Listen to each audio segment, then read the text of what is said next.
मैं आहूजा और आप लोगों का X2 ट्रेनिंग एकेडमी में फिर से स्वागत है। एंड हमारे बहुत सारे टाइम से there was a lot of demand कि भाई एयर कंडीशनिंग के ऊपर कुछ मैं बताऊं एंड करूं। और मेरी जो एयर कंडीशनिंग की जर्नी है बड़ी एक्सीडेंटल और बड़ी इंटरेस्टिंग है।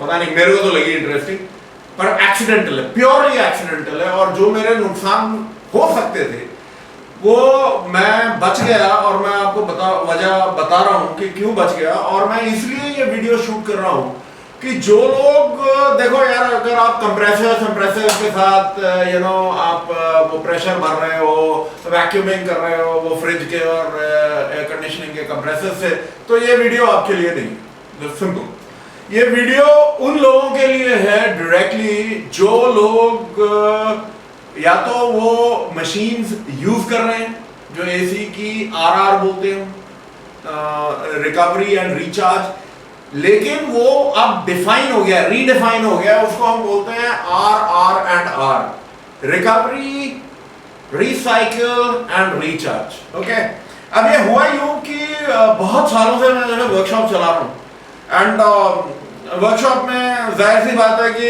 आप लोगों का भी, आई डोंट नो कैसे आप करते हैं, लेकिन मेरा जो वो था कि भाई एयर कंडीशनिंग जो है वो समहाउ मेरे दिमाग में ये था कि यार बड़ा एक बोरिंग सा, बोरिंग तो नहीं मैं बोलूंगा, जाहिर सी बात है बोरिंग क्या है कि मतलब इमेजिन करो 5 करोड़ की कोई गाड़ी ले रहा है, या मैं कह रहा हूँ 10 लाख की कोई गाड़ी ले रहा है और आप उसमें अंदर एसी नहीं हो, तो आप यू कैन वेल इमेजिन कि क्या है। और ये वीडियो उनके लिए स्पेसिफिक है जो मेरे भाई गल्फ रीजन में काम करते हैं। ओके, आप लोग वहां पे 12 महीने एयर कंडीशनिंग चलती है। एंड मैं आपको सिंपल सी बात बता रहा हूं कि मेरे यहाँ पे जो काम होता था वो ये होता था कि भाई एयर कंडीशनिंग के लिए गाड़ी आई, मैंने टेक्नीशियन रखे हुए थे, टेक्नीशियनों के अपने बड़े नखरे होते थे भाई साहब कि एयर कंडीशनिंग के पता नहीं वो क्या कुर्रम खा तोप है, और हम लोग भी नखरे सहते रहते थे। मैं ठीक है साहब, जाहिर सी बात है, वी वर मेकिंग मनी, अच्छा पैसा कमा रहे थे हम लोग, तो कोई दिक्कत नहीं थी।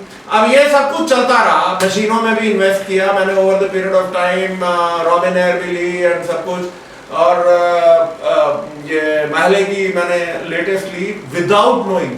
मैं आपको ये बता रहा हूँ, मैं अपने आप पे मान रहा हूँ, मुझे कोई इल्म नहीं था कि महले की मैं इतनी एडवांस मशीन ले रहा हूँ। बस ये था कि भाई मेरे पास मेरे वर्कशॉप में टॉप ऑफ द लाइन होना चाहिए, सिर्फ ये था। उसके बाद वो एप्पल एनर्जी की एक मैंने मशीन करी थी, वो 1 लाख रुपए की मशीन थी। उन्होंने बोला कि भाई इसके ऊपर भी बताओ, क्योंकि प्राइस कॉन्शियस हमारी जो जनता है, जाहिर सी बात है प्राइस कॉन्शियस जनता है, तो उसके मैंने करा। लेकिन उसमें वो क्या हुआ कि वो पहले 5-6 बार तो वो मशीन ठीक चली, उसके बाद इट वेंट क्रेजी, बिल्कुल ही पागल हो गई कि वो रिकवरी कुछ दिखा रही है, रिचार्ज कुछ दिखा रही है, एंड वो स्टोरी वहीं पे खत्म हो गई।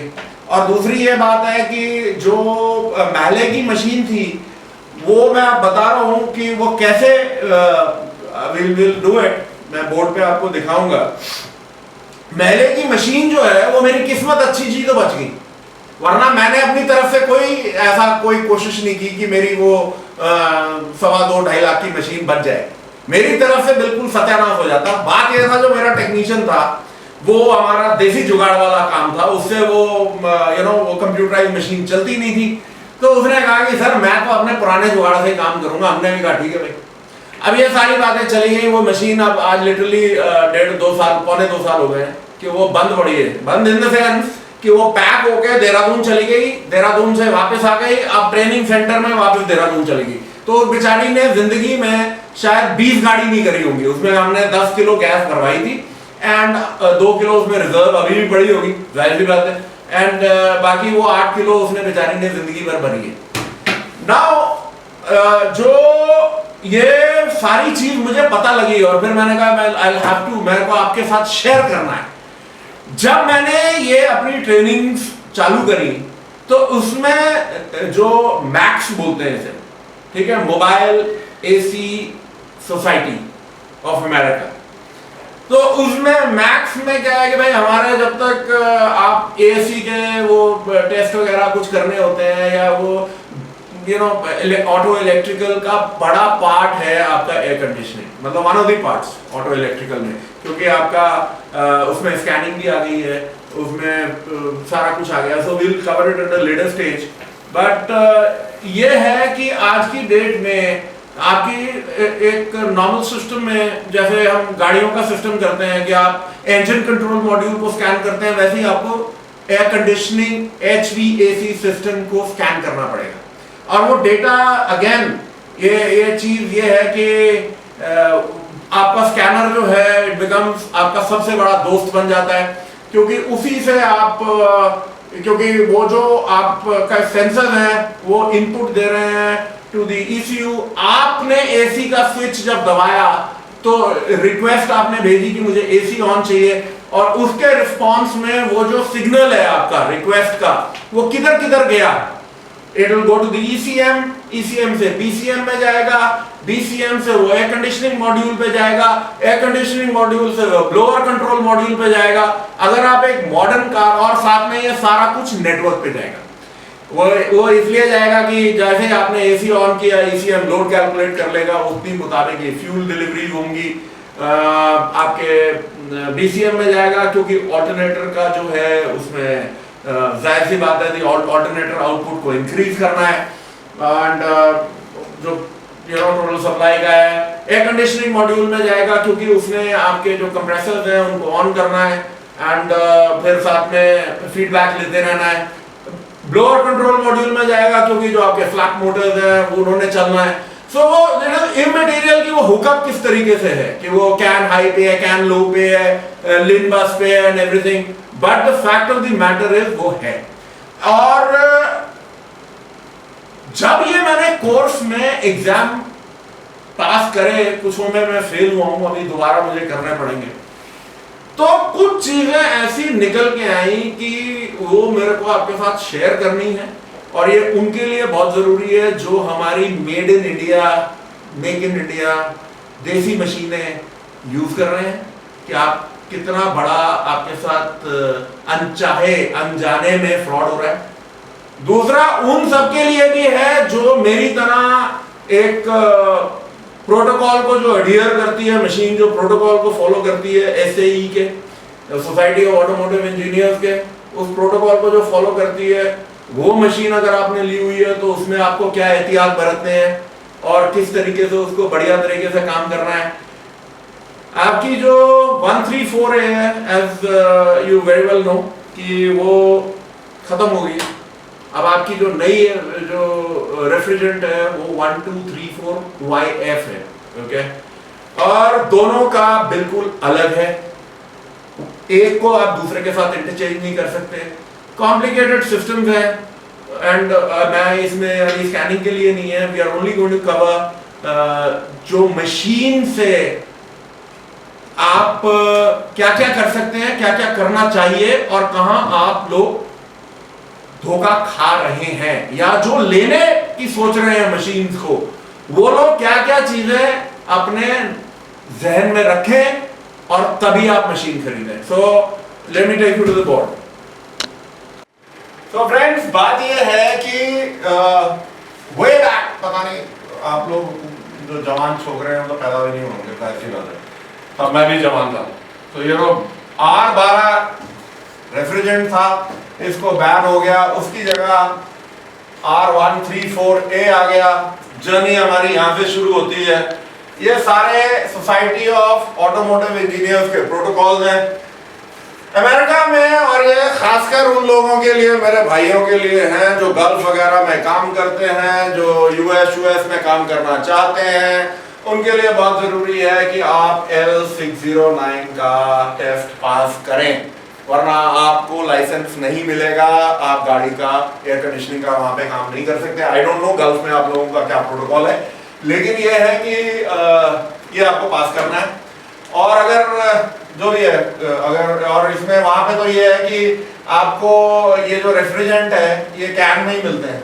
अगर आपने ये पास नहीं किया हो तो वो आपको रेफ्रिजरेंट भी नहीं बेचते, तो 1-2 कैन दे देंगे, ज़्यादा से ज़्यादा आप जो हम लोग सिलेंडर लेते हैं वो नहीं मिलता। ओके, तो जो मशीनें थी पहले तो कुछ था ही नहीं, तो वो ये लोग लेके आए J2210, ये 2210 SAE 2210। 2210 में क्या था कि इसमें कोई वो नहीं था कि देयर वाज नो प्रोटोकॉल नहीं था कि आप रिकवरी कितने परसेंट कर रहे हैं, ठीक है, और कितने at one point of time एक ही शॉट में कितनी रिकवरी कर रहे हैं। तो उसमें हैप्पी गो लकी था सब कुछ। आप रिचार्ज कितना कर रहे हैं उसका भी एक गेज लगे हुए थे, सब बल्ले बल्ले था, कोई स्टैंडर्ड नहीं था। 2007 में ये सब चीजें बदल गई और हमारा आया J2788।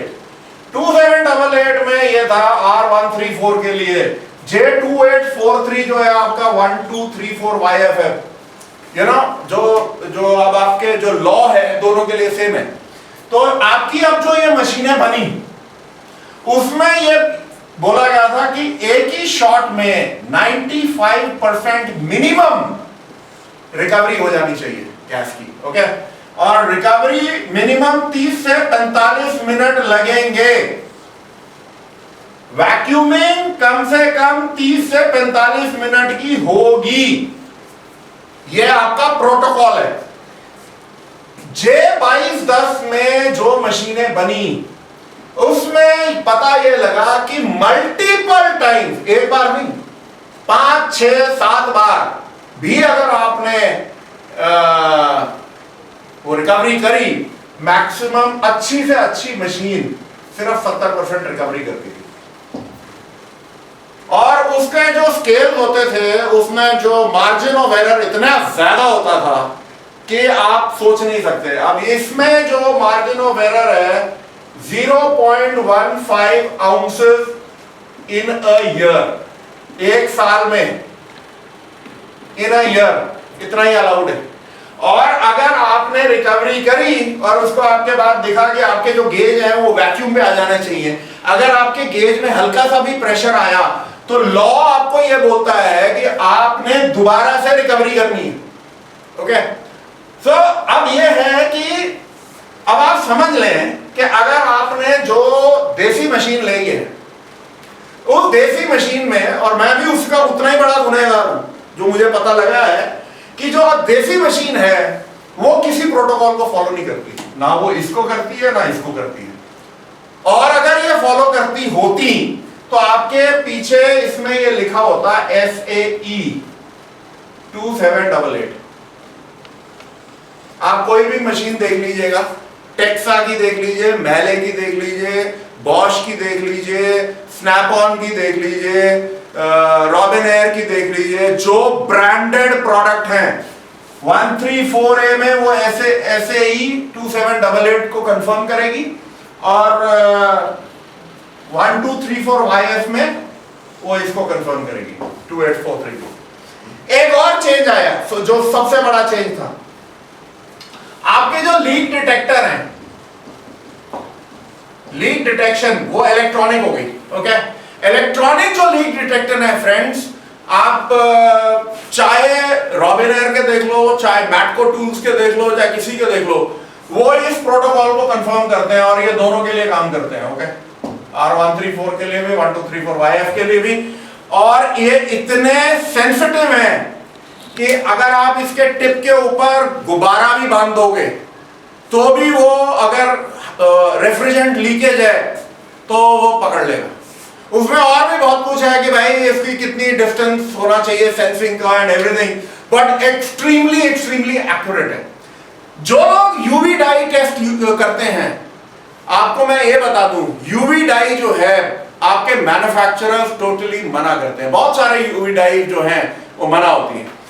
पहले क्या होता था कि यूवी डाई का क्यों मना करते थे? यूवी डाई में वो ऑयल के साथ वो घूम के सिस्टम में आ जाती थी और आपको दिख जाता था कि लीक कहाँ है। लेकिन आजकल के जो मॉडर्न कंप्रेसर्स हैं, नॉर्मली ऑयल नीचे ही रहता है, वो घूमता नहीं है। सिर्फ कंप्रेसर को ही उसको उतना ही करना होता है, पूरी लाइंस में ऑयल नहीं घूमता, सिर्फ रेफ्रिजरेंट घूमता है, ओके। सो वो भी वो नहीं है। सबसे बड़ी बात मुझे यह पता लगा और मेरे को हैरानी हो गई, कि जो हम लोग प्रेशर डालते हैं सो कॉल्ड, किसका डाल रहे हैं हम? एयर का। कंप्रेसर से हवा का प्रेशर डाल रहे हैं। एयर आपके सिस्टम को डैमेज कर देगी, आपके कंप्रेसर वगैरह को। ओके, नाइट्रोजन भरते हैं वो भी आपको डैमेज कर देगी। बी वेरी ऑफ इट, पढ़ लो आप गूगल पे, मैं तो एग्जाम पास किया इसलिए बोल रहा हूं। ओके, अब जो सबसे एक मेन चीज आती है वो है रेफ्रिजरेंट आइडेंटिफायर्स। लॉ ये बोलता है कि जो आप गाड़ी में रेफ्रिजरेंट निकाल रहे हो, सैंपल निकाल रहे हो, J2788 में रेफ्रिजरेंट आइडेंटिफायर चाहिए कि रेफ्रिजरेंट में आपका रेफ्रिजरेंट कितना है, चाहे वो R12 हो, किसी ने R22 ठोका हो, R134A हो, उसमें सीलेंट कितना है। मैं जो कह रहा था बर्बादी होती है जब सीलेंट डालते हैं। सीलेंट क्या होता है कि किसी आप तुर्रम खां एसी वाले के पास गए और उसको कहा कि साहब मेरा तो ये गैस जो है लीक कर जाती है। उसने कहा बाबू जी ऐसा है, मैं ऐसा इंजेक्शन लगाऊंगा कि अब आपकी गैस जो है लीक नहीं होगी, और आपने डाल दिया सीलेंट। ओके, और सीलेंट ने आगे जाके आपका कंप्रेसर का कर दिया सत्यानाश, प्लेन एंड सिंपल। और अगर आपने उस सीलेंट को और या वो कंटामिनेशन, और ये आपको साथ में ये भी बताता है कि आपके सिस्टम में एयर कितनी है, कितने परसेंटेज है, रेफ्रिजरेंट की परसेंटेज, कौन सा रेफ्रिजरेंट है, कितनी एयर है, सारा कुछ आपको रेफ्रिजरेंट आइडेंटिफायर में आएगा। और ये मेरे हैरानी ये हुई कि इस चीज के बारे में हमें कोई इल्म ही नहीं है, वी हैव नो आइडिया। और जब मैंने यहाँ पे दिल्ली में बहुत उनका बड़ा काम है, यूनिवर्सल रेफ्रिजरेंट्स करके है, सिमर जी हैं, सो उनसे मैंने पूछा, मैंने कहा भाई ये उन्होंने एक कौन सी कंपनी का बताया था, तो वो कहने लगे ये तो बड़ा महंगा टूल है, पर उन्होंने मेरे को एक ऑप्शन दी है, वो भी मैं आप लोगों के साथ शेयर करूंगा कि एक सस्ता रेफ्रिजरेंट आइडेंटिफायर है जो आपके चीजें बचा सकते हो, मतलब हैप्पी हो सकता है, आपका मशीन बच जाएगी।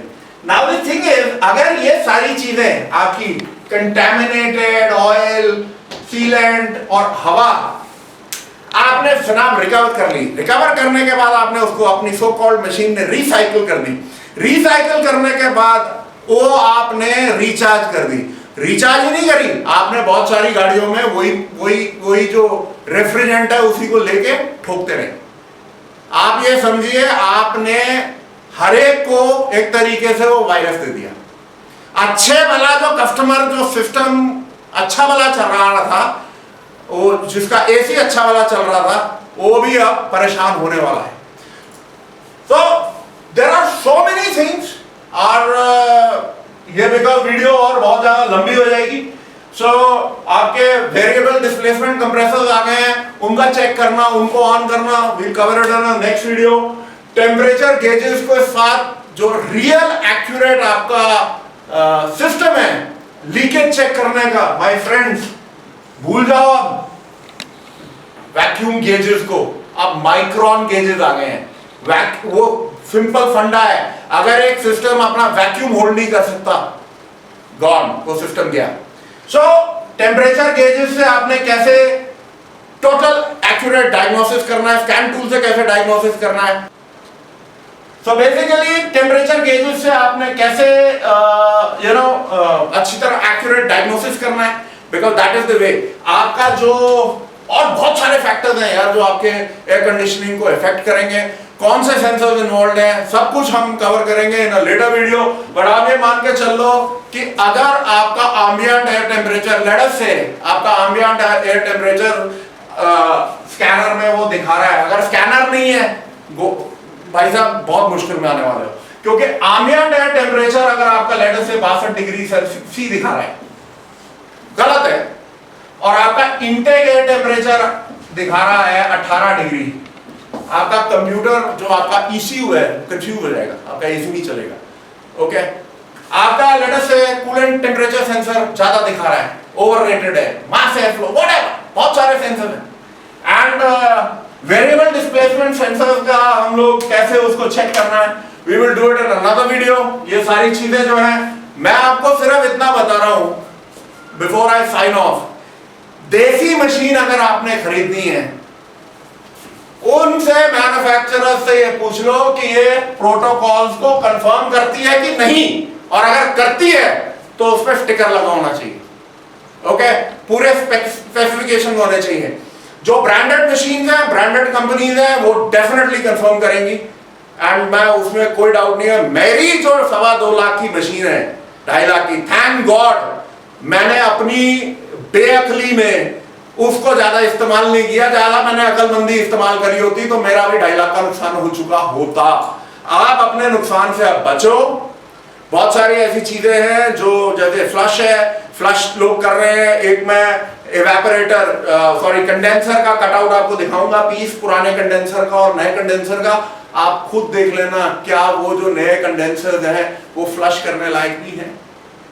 So till we meet again with a new video, I hope this helps, and we catch up. Bye bye, take care, Shabba khair.